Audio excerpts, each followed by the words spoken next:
Good afternoon बच्चों। आप सब कैसे हैं? आशा करती हूँ कि आप सभी स्वस्थ और अच्छे होंगे।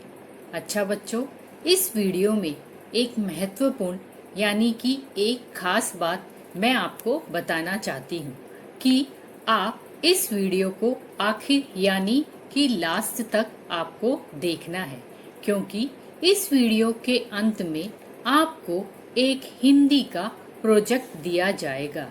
इस प्रोजेक्ट को आपको करना अनिवार्य है, क्योंकि इस प्रोजेक्ट के अंक FA1 में ऐड किए जाएंगे, इसलिए यह प्रोजेक्ट करना जरूरी है यानी आवश्यक है।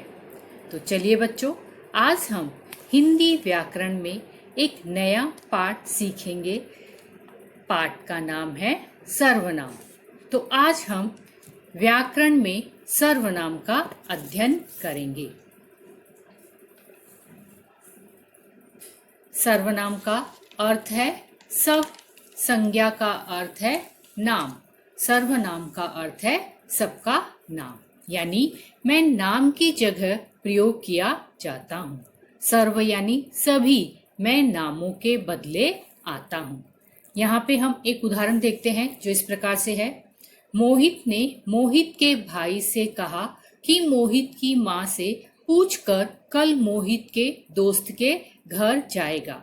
यहाँ पर बच्चों आप देखिए कि इस वाक्य में बार बार मोहित यानी कि संज्ञा का नाम आया है, इसलिए यह वाक्य देखने और पढ़ने में अच्छा नहीं लग रहा। इसी वाक्य में हम सर्वनाम का प्रयोग करते हैं जो इस प्रकार से है। मोहित ने अपने भाई से कहा कि वो माँ से पूछकर कल अपने दोस्त के घर जाएगा। इस वाक्य में हमने सर्वनाम का प्रयोग किया है, तो यह वाक्य देखने पढ़ने में भी अच्छा लग रहा है। भाषा को सरल और सुमधुर बनाने के लिए हमें संज्ञा शब्दों के स्थान पर सर्वनाम शब्दों का प्रयोग किया जाता है। बार बार संज्ञा शब्दों का आना भाषा को अटपटा बनाता है। अभी एक और उदाहरण हम देखते हैं जो इस प्रकार से है। आर्यन एक विद्यार्थी है। आर्यन रोज स्कूल जाता है। आर्यन के पास एक कलम है। यहाँ पे देखिए बच्चों, आर्यन के बारे में बताया है, और दूसरे वाक्य में हम देखते हैं आर्यन एक विद्यार्थी है। तो यहाँ पे हमने आर्यन एक संज्ञा का प्रयोग किया है, और दूसरे वाक्य में देखिए आर्यन रोज स्कूल जाता है। तो आर्यन की जगह हमने क्या किया है, वह रोज स्कूल जाता है। आर्यन के पास एक कलम है, तो यहाँ पे आर्यन की जगह हमने क्या उपयोग किया है, उसके। सर्वनाम शब्द वे हैं जिन्हें हम नाम के स्थान पर प्रयोग करते हैं। सबके अपने अपने नाम होते हैं, पर बार बार नाम न बोलना पड़े इसलिए हम इन शब्दों का प्रयोग करते हैं, जैसे वह, मैं, तुम, हम, अपने आदि शब्दों का प्रयोग किया जाता है। तो यहाँ पे संज्ञा की परिभाषा, सर्वनाम की परिभाषा क्या हुई? संज्ञा के बदले जिन शब्दों का प्रयोग किया जाता है उसे हम सर्वनाम कहते हैं। वह, मैं, तुम, यह, वे, हम, उसने आदि। अभी हम एक छोटा सा अनुच्छेद देखते हैं जो इस प्रकार से है। यह सुमित है। सुमित मेरा सबसे अच्छा मित्र है। उसके पिताजी डॉक्टर हैं। उसकी माताजी और मेरी माताजी एक विद्यालय में अध्यापिका हैं। वे दोनों अच्छी सहेलियां हैं। उनका परिवार अक्सर हमारे घर पर आते हैं। हम भी उनके घर पर जाते हैं। तो बच्चों यहाँ पे देखिए, इस अनुच्छेद में यह क्या आया है, सर्वनाम। मेरा क्या आया है, सर्वनाम। उसके क्या आया है, सर्वनाम। उसकी क्या आया है, सर्वनाम। मेरी क्या है, सर्वनाम। वे क्या है, सर्वनाम। उनका क्या है, सर्वनाम। हमारे क्या है, सर्वनाम। हम क्या है, सर्वनाम। उनके क्या है, सर्वनाम। तो यहाँ पे बच्चों देखिए, यह, मेरा, उसके, उसकी, मेरी, वे, उनका, हमारे, हम, उनके, इनमें सर्वनाम का प्रयोग किया गया है। अभी एक और उदाहरण हम देखते हैं जो इस प्रकार से है। अरे पूजा, तुम कहाँ जा रही हो? मैं पुस्तक मेला देखने जा रही हूँ। क्या तुम भी चलोगी? नहीं, मुझे हिंदी का गृह कार्य करना है। ठीक है, मैं चलती हूँ। ये वाक्य में बच्चों देखिए यहाँ पे तुम का प्रयोग किया गया है। मुझे, मैं और तुम। इन वाक्यों में पूजा और उसकी सहेली बार बार अपना नाम नहीं ले रही, बल्कि यहाँ पर अपने नाम की जगह तुम, मुझे, मैं शब्द बोल रही है।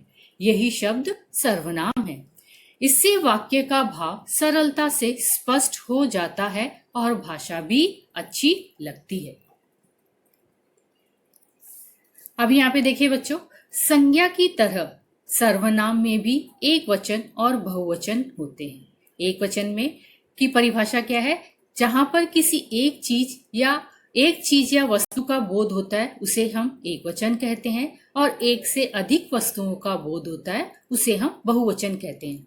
तो एक वचन में आया है मैं, यह, उसे, तू, वह, मेरा। बहुवचन में हम, ये, उन्हें, तुम, वे, हमारा। तो यहाँ पे बच्चों देखिए एक उदाहरण मैं दिखाती हूँ। अपने लिए, हम अपने लिए यानी कि स्वयं के लिए मैं, मेरा, हम का प्रयोग करते हैं।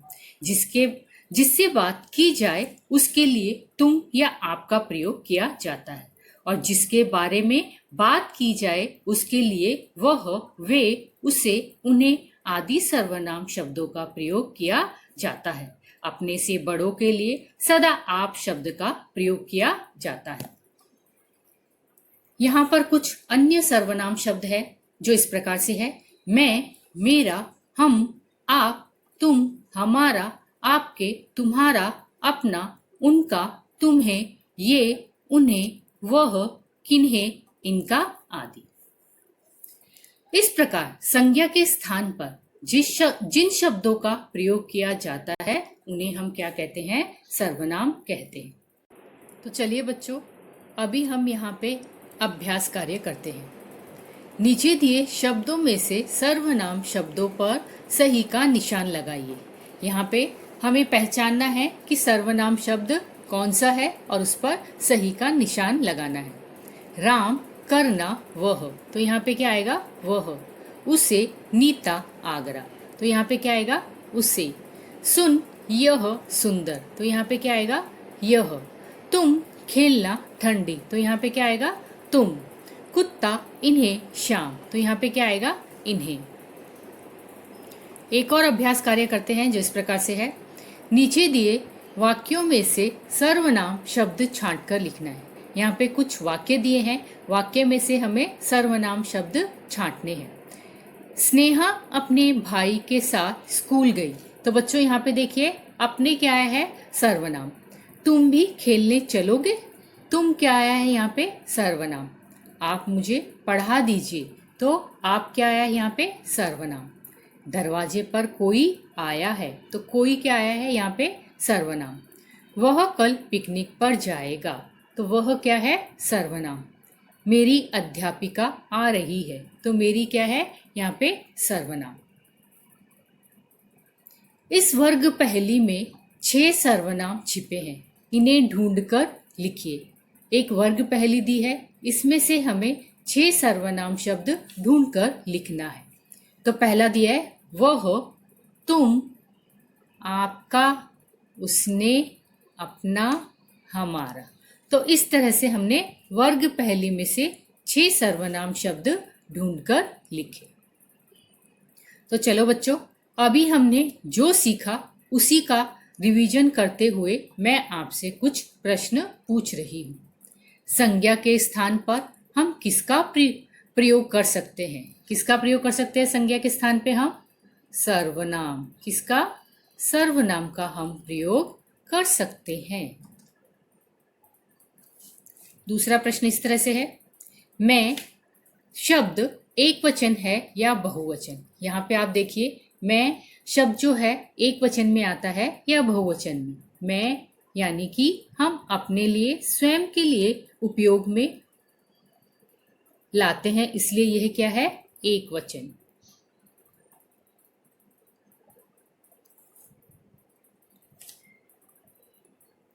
इन सर्वनाम शब्दों से वाक्य बनाइए।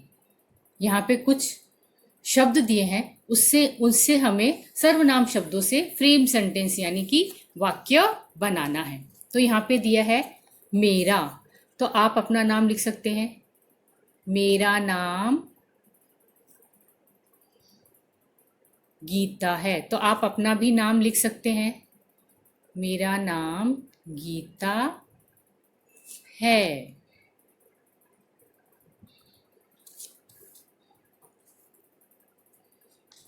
दूसरा दिया इधर, यह जगह यानी स्थान, यह जगह अच्छी है।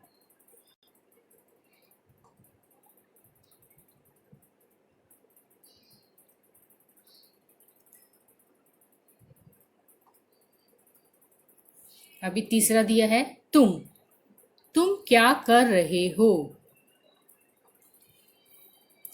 तुम क्या कर रहे हो।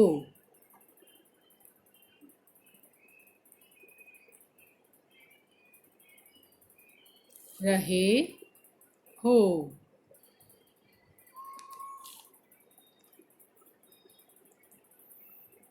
तो चलिए बच्चों, अभी हमने जो पढ़ा एक बार उन्हें पुनः दोहरा लेते हैं। संज्ञा की जगह पर आने वाले शब्द सर्वनाम कहलाते हैं। सर्वनाम का प्रयोग करने से भाषा सरल व सुंदर बनती है। संज्ञा की तरह ही सर्वनाम शब्दों के भी वचन बदलते हैं। मैं, आप, तुम, कौन, किसका, यह आदि सब सर्वनाम है। संज्ञा के स्थान पर आता हूं, सर्वनाम कहलाता हूं। ये, वे, आप, कभी, तुमसे मैं भाषा सरल बनाता हूं। अच्छा बच्चों, हमारा हिंदी का प्रोजेक्ट इस प्रकार से है। किन्हीं 5 चीजों और वाहनों के नाम लिखिए जो पानी पर तैरते हैं। आप चित्र भी बना सकते हैं। आपको यह प्रोजेक्ट कैसे बनाना है उसी के बारे में मैं आपको थोड़ी जानकारी दे देती हूँ। अच्छा बच्चों, हमने पतंग और गुब्बारा पाठ पढ़ा है ना? तो यह प्रोजेक्ट उसी पर आधारित है। इस प्रोजेक्ट में बच्चों आप देखिए कि आपको कोई 5 चीजें या वस्तुओं के नाम लिखने हैं जो पानी पर तैरते हैं। यानी कि कई बार आपने देखा होगा कि पानी में कौन सी चीजें तैरती है, जो पानी से में हल्की चीजें होती है वो पानी में तैरती है, जैसे पत्ता, फूल, तेल। तो इस तरह की चीजें जो पानी में तैरती है, आप उन चीजों के नाम लिख सकते हैं जो पानी में डालने से तैरने लगते हैं। आप पानी में तैरने वाली चीजों के नाम लिख सकते हैं और उनके चित्र भी बना सकते हैं। दूसरा दिया है वाहनों के नाम। तो पानी में जो यहाँ पे वाहनों के नाम, तो देखिए बच्चों, दूसरा यहाँ पे बताया है पानी में तैरने वाले, यानी कि पानी पर चलने वाले वाहनों के नाम लिखना है। जैसे आप लिख सकते हैं पनडुब्बी, जहाज, नाव आदि आप लिख सकते हैं और उनके चित्र भी बना सकते हैं। तो बच्चों, आपने जो भी पानी में चलने वाले वाहन और तैरने वाली चीजें जो आपने देखी है, आप उनका नाम लिख सकते हैं। दूसरा यहाँ पे दिया है पतंग का चित्र बनाइए तथा पतंग उड़ाते समय क्या क्या सावधानियां रखनी चाहिए 7 से 8 पंक्तियों में लिखिए। पहले मैं आपको एक पतंग का चित्र दिखा देती हूँ जो इस प्रकार से है। देखिए बच्चों, यह पतंग का चित्र है ना? तो ऐसा ही आपको एक पतंग का चित्र बनाना है और अपनी मनपसंद जो भी आपको रंग पसंद है उस पतंग के चित्र में आपको भरकर चित्र तैयार करना है। और दूसरा दिया है पतंग उड़ाते समय हमें किन किन बातों की सावधानी रखनी चाहिए, इसके बारे में आपको 7 से 8 पंक्तियां लिखनी है। 7 से 8 पंक्तियां जैसे आप लिख सकते हैं, पतंग हमेशा खुले स्थान या पार्क में ही उड़ानी चाहिए। पतंग उड़ाते समय हाथों में दस्ताने पहनने चाहिए। क्यों पहनने चाहिए दस्ताने? क्योंकि जो डोर जो रहती है उसकी उसकी तेज धार रहती है, हाथ ना कट जाए इसलिए हाथों में दस्ताने पहनने चाहिए। पतंग की तेज बहुत धार वाली होती है, कभी कभी उससे हाथ कट जाने का डर रहता है। तो इस तरह से आप 5 से 7 वाक्य लिख सकते हैं। अभी बच्चों, आपको यह प्रोजेक्ट अच्छी से समझ में आ गया होगा। ये प्रोजेक्ट आपको कहीं पर भी यानी कि आप असाइनमेंट शीट पे या ड्राइंग शीट पे या कोई पुरानी आपके पास स्क्रैप बुक है, आप उसमें बना सकते हैं। लेकिन यह प्रोजेक्ट जो आपको यह प्रोजेक्ट दिया है, यह प्रोजेक्ट करना बहुत जरूरी है, बहुत अति आवश्यक है, क्योंकि इस प्रोजेक्ट के आधार पर ही आपके FA1 के मार्क्स जो नंबर है वो आपको दिए जाएंगे। इसलिए यह प्रोजेक्ट करना अति आवश्यक है। बच्चों, अभी तक आपने जो भी पढ़ा है उसी पर आधारित आपको हॉलीडे होमवर्क यानी कि गर्मियों की छुट्टियों के लिए गृह कार्य दिया जाएगा, जिसे आपको लिखना है और याद भी करना है। तो अच्छा बच्चों, अभी आपको जो कार्य दिया जाएगा उस कार्य को आपको पढ़ना है और याद करना है। जो विद्यार्थी समय का सदुपयोग करते हैं वे सफलता प्राप्त करते हैं। इसलिए हमें हर काम समय पर करना चाहिए। धन्यवाद।